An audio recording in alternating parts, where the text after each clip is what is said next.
ABC news સાથે હું છું શબ્બીર અલીઠા। ગોધરાના ભાજપ કાર્યાલય કમલમ ખાતે નવનિયુક્ત સરપંચશ્રીઓનું સન્માન સમારંભ યોજાયો। પંચમહાલ જિલ્લામાં તાજેતરમાં યોજાયેલ ગ્રામ પંચાયતની ચૂંટણીમાં ચૂંટાયેલા સરપંચોનો સન્માન સત્કાર કાર્યક્રમ જિલ્લા ભારતીય જનતા પાર્ટી દ્વારા યોજવામાં આવ્યો હતો। ભાજપના કમલમ ખાતે યોજાયેલ આ કાર્યક્રમમાં જિલ્લાના તમામ ચૂંટાયેલા અને સમરસ થયેલ સરપંચોએ હાજરી આપી હતી। સરપંચ સન્માન સત્કાર કાર્યક્રમમાં સૌ ચૂંટાયેલા અને સમરસ થયેલ તમામ મહિલા અને પુરુષ સરપંચનું ભારતીય જનતા પાર્ટી દ્વારા સન્માન કરવામાં આવ્યું હતું। અને ખાસ જિલ્લા ભાજપ પ્રમુખ દ્વારા પાર્ટીને અનુલક્ષીને જણાવાયું કે જિલ્લામાં ચૂંટાયેલા તમામ સરપંચ ભાજપ સમર્થિત સરપંચ છે, જેથી આગામી સમયમાં સરકારની તમામ યોજનાઓનો લાભ પહોંચાડવામાં સરળતા રહેશે।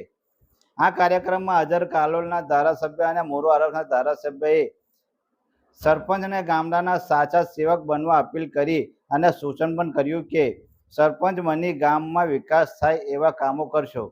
પ્રભારી ભરત ડાંગર દ્વારા પણ સરપંચોને ગામના સેવાના કામમાં આગળ આવવા જણાવાયું હતું। આગામી સમયમાં ભારતીય જનતા પાર્ટીને મજબૂતી જાળવી રાખવા કટિબદ્ધ થવા સર્વે દ્વારા આહવાન કરાયું હતું। આ કાર્યક્રમમાં જિલ્લા ભાજપના પ્રભારી ભરત ડાંગર, જિલ્લા પ્રમુખ મયંક દેસાઈ, મોરવા આરવ, કાલોલના ધારાસભ્યો સહિત જિલ્લાના અગ્રણીઓ ઉપસ્થિત રહ્યા હતા।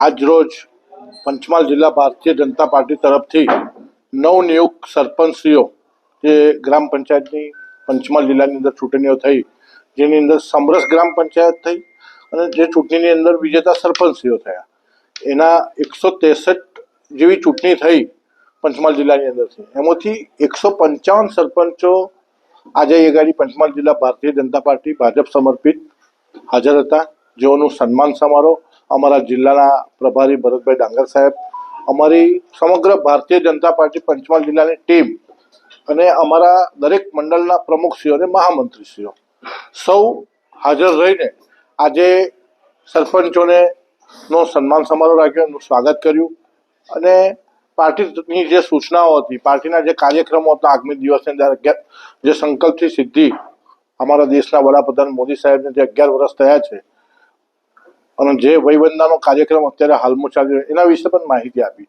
અને સૌ સરપંચોનું સન્માન કર્યું।